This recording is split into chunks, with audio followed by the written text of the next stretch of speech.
On va discuter, examiner, explorer une analyse de situation à partir de la grille critériée. Alors, cet outil est un outil formidable. Vous allez voir, je vais vous aider à le découvrir. Il peut paraître vraiment touffu, dense, incompréhensible au départ, mais je vous assure, si vous y mettez un petit peu de temps, il va vous aider. Et souvenez-vous, le but, la finalité de tout ça, vous le voyez ici, écrit clairement, une analyse de situation, c'est pour vous aider à mieux comprendre votre situation, à mieux comprendre pourquoi ça ne va pas par rapport à votre défi IA 2030. Donc, cette analyse de situation, vous la faites pour vous.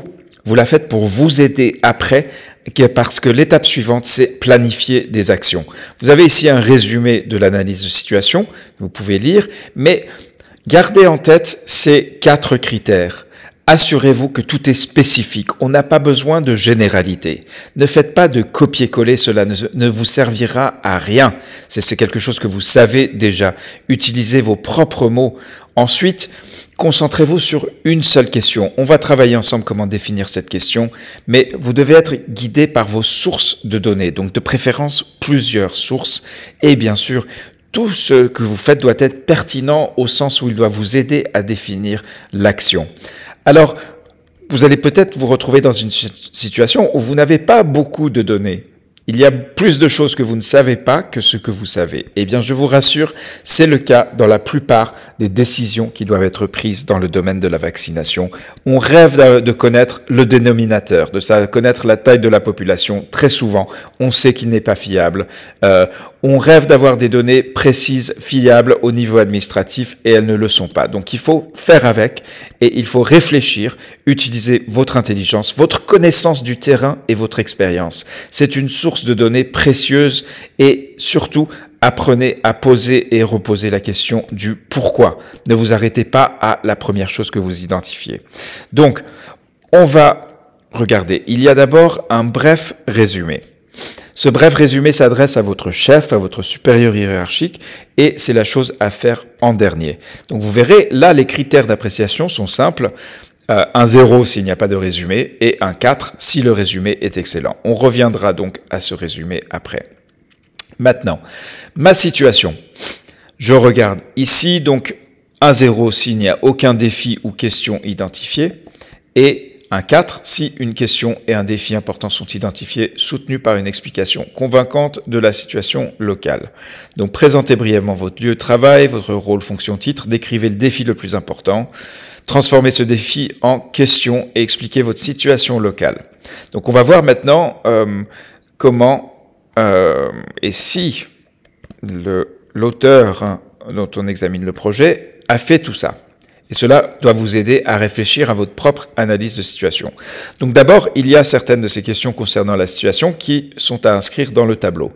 Donc là, l'auteur l'a fait. Le défi est spécifique. On a même un chiffre précis de 3404 enfants non atteints. On aimerait bien savoir la source de ce chiffre. Est-ce que c'est la seule source de données identifiée par l'auteur? On verra plus tard. Mais le défi est bien inscrit. Par contre, il manque le domaine d'intérêt IA 2030. Et alors, ici, vous voyez, c'est en rouge la question à laquelle vous voulez répondre. Pourquoi un nombre si important d'enfants n'a pas reçu le vaccin contre la rougeole dans la zone de santé alors que le service de vaccination est organisé dans toutes les aires de cette zone? Où se trouvent les enfants non vaccinés? Donc il y a déjà 2 questions. Bon, on peut laisser passer. Pour poser une bonne question, est-ce que la question est importante, actionnable, appropriée, réalisable? Oui, on peut dire que même s'il y a 2 questions, c'est le cas ici. Alors, on ne formalise pas, on n'est pas dans un travail théorique sur où on chercherait Noise parce qu'il a inscrit 2 questions. De nouveau, cette analyse, vous la faites pour vous. Donc, il peut y avoir des approximations. Donc, par exemple, je vais vous donner un exemple. Comment on prend un défi et on le transforme en question. Donc, si votre défi, c'est, j'ai déjà donné celui-ci comme exemple, comment mieux intégrer la vaccination au service de soins primaires? Eh bien, on pourrait poser des questions suivantes. Comment puis-je utiliser au mieux les services de soins de santé primaires existants pour améliorer la vaccination Covid-19 ou le rattrapage de la vaccination de routine, par exemple? Donc voilà comment on prend une question, comment on prend un défi et on le transforme en question. L'auteur l'a clairement fait ici. Par contre, sur la situation, Alors, décrivez votre situation, qu'est-ce qui est spécifique? On a quand même des approximations. On a donc déjà, très bien, effectivement, la rougeole constitue un danger pour la population. Des décès d'enfants, y en a-t-il eu? Combien sont-ils? On aimerait bien avoir des chiffres, quelque chose pour étayer, ou alors au minimum des observations de l'auteur sur son expérience. Donc, est-ce que alors il y a un si la prise en charge tarde à s'organiser ou est défaillante? Est-ce que c'est le cas? Dans quelles circonstances? Et si on regarde donc la question à laquelle on veut répondre, pourquoi un nombre si important? Où se trouve-t-il? Eh bien, dans la descriptif de la situation, on reformule un petit peu le problème. Hein. Ce qu'on voudrait trouver, c'est vraiment quels sont les éléments de la situation basés sur les sources de données. Alors, on va examiner maintenant les sources de données, donc le prochain chapitre, et ici de la grille critériée. Que nous dit la grille? Aucune ou une seule source de données identifiée, c'est un 0. 4. Excellente identification et comparaison des sources de données appropriées pour répondre à la question. Alors, il y a bien les sources de données au pluriel. Premier bémol, notre auteur en a qu'une seule. Il se réfère au Système national d'information sanitaire. Pourquoi pas? Mais ce sont des données donc nationales. Est-ce que vraiment il n'a rien? Il n'a accès à aucune donnée au niveau local dans sa zone dont il pourrait faire usage. Et après, si ce sont uniquement les données nationales, en général, on va chercher plus d'une source de données, parce que souvent les sources sont imparfaites, donc il faut croiser les données. Eh bien, est-ce que c'est vraiment la meilleure source? Probablement pas. Donc là, il y a vraiment un point faible très important. Vous voyez, une seule source de données identifiée, c'est un 0 au niveau de la grille d'appréciation. Vous verrez au niveau de la revue par les pairs comment cela fonctionne. Donc, de nouveau, est-ce que les données identifiées vont être susceptibles de répondre à la question posée? Et puis, la grille indique bien trouver au moins 2 sources de données appropriées. Donc malheureusement, là, on a quand même quelque chose qui porte préjudice alors à l'auteur, à son travail, qu'il faudra signaler. Je vous invite à réfléchir par rapport à votre propre analyse de situation, où vous en êtes par rapport à cela. Vous avez des exemples de sources de données concernant le PEV, donc c'est écrit en tout petit ici, mais prenez les temps de les lire. Ici aussi, on décrit chaque source de données, donc c'est ce qui est demandé, mais dans le projet, vous voyez, alors, simplement qui permet, alors oui, il y a un petit effort, chaque zone de santé, de loger les données dans une plateforme, mais on n'en sait pas plus. Hein. Quelles données sont disponibles à travers ce système? Vous allez avoir des relecteurs qui ne connaissent pas le système national de votre pays, donc précisez bien toutes ces choses-là. Après, on va passer aux résultats. Donc, c'est le but, c'est de l'analyse, c'est vraiment d'arriver, qu'est-ce qu'on apprend? Donc, si aucun résultat n'est présenté, c'est un 0. Si il y a un excellent résumé des résultats qui répondent à la question, avec une explication claire des limites, eh bien, ça, c'est un 4. Après, il y a des gradations, mais voyons d'abord ce qui est demandé. Écrivez la réponse la plus probable à votre question en vous basant sur votre analyse et votre interprétation des données. Alors, première chose, est-ce qu'il y a une réponse à la question? Alors, on cherchait la principale raison, et là, le nombre insuffisant des séances de vaccination dans les aires de santé. Ce qui me manque, c'est comment est-ce qu'on est arrivé à ce qui a été étayé plus tôt, donc une situation décrite où on a reposé le problème, une seule source de données, et comment est-ce qu'on arrive à cette conclusion? Je parie que l'auteur repose sur son expérience, sur ses observations de terrain. Eh bien, dans ce cas, il faut qu'il cite cette expérience comme une source de données, en reconnaissant aussi éventuellement ses limites.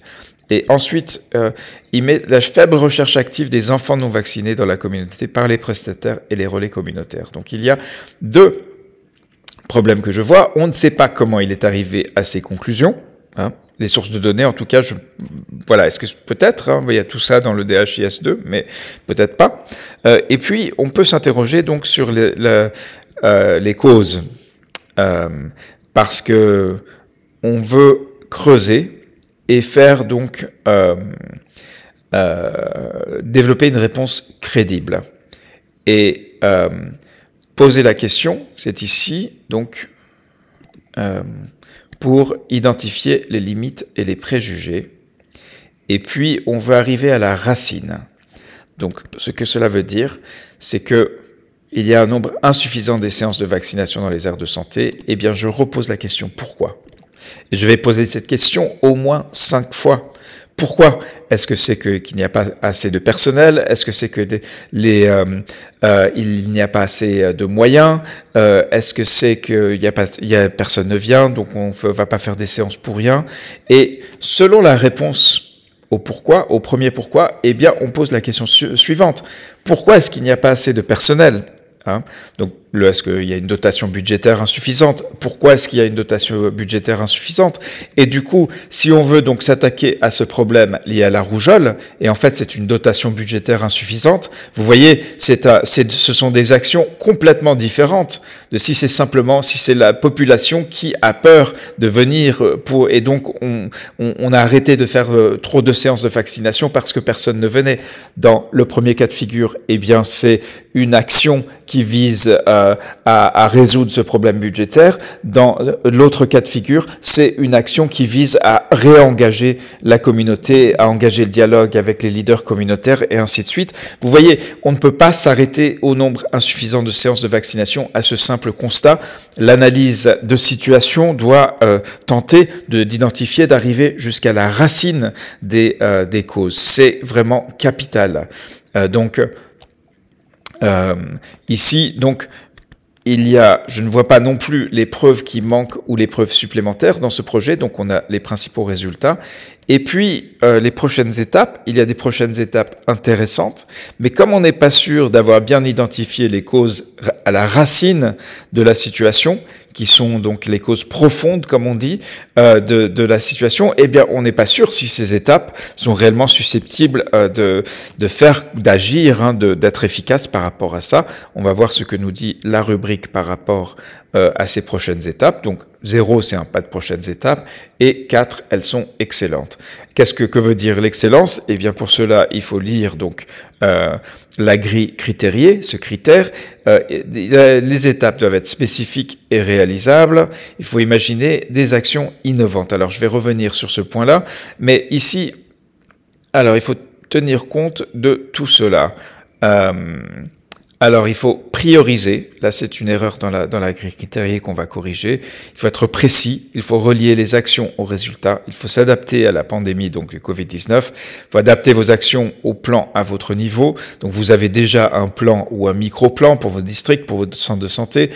Donc, assurez-vous que les actions que vous proposez s'insèrent, les prochaines étapes s'insèrent dans le cadre de ce plan. Travaillez avec les autres, identifiez les ressources, atténuez l'échec. Donc, minimiser les risques d'échec. Donc, ici, vous voyez, on n'a pratiquement rien de tout ça. Donc, malheureusement, ici, je vois tout de suite qu'il y a encore un travail à réaliser pour compléter ces prochaines étapes pour qu'elles soient crédibles. Et enfin, donc, vous avez une dernière étape très très importante. Justement, je vais revenir sur cette question de l'innovation parce que si on parle d'un défi qui a résisté jusqu'ici, le défi est toujours présent alors qu'on fait les choses qu'on fait d'habitude, qu'on fait de manière habituelle. Eh bien, ne proposez pas des prochaines étapes qui ressemblent à ce que vous faites déjà, puisque ce que vous faites déjà n'a pas permis de venir à bout de votre défi. Et c'est là où le moteur d'idées est une ressource précieuse. C'est pour ça qu'on a ajouté cette partie consacrée aux références. Donc, on va vous montrer dans un tuto comment aller sur le moteur d'idées, repérer donc le numéro d'identification, le nom de l'auteur et le titre de l'idée pour les inscrire dans ce tableau. Donc, c'est ainsi vous pourrez référencer. Vous avez des centaines d'idées à disposition, donc des pratiques. Certaines peuvent être liées. Donc, par exemple, là, vous tapez dans le moteur d'idées rougeole et vous relevez les idées, peut-être que voilà quelque chose qui mérite d'être essayé. Vous n'avez pas besoin de copier-coller, vous pouvez simplement vous en inspirer, mais citez votre source, citez que vous êtes bien allé voir cette idée et qu'elle vous a inspiré. C'est aussi une façon de reconnaître vos collègues dans le mouvement. Donc voilà comment, à l'aide de la grille critériée, on peut vraiment aller plus loin lorsque vous élaborez votre propre analyse de situation. Et bien sûr, après, plus tard, il y aura d'autres tutos pour vous montrer comment vraiment utiliser cette grille critériée lorsque vous faites la revue par les pairs, donc des analyses de situation de vos collègues.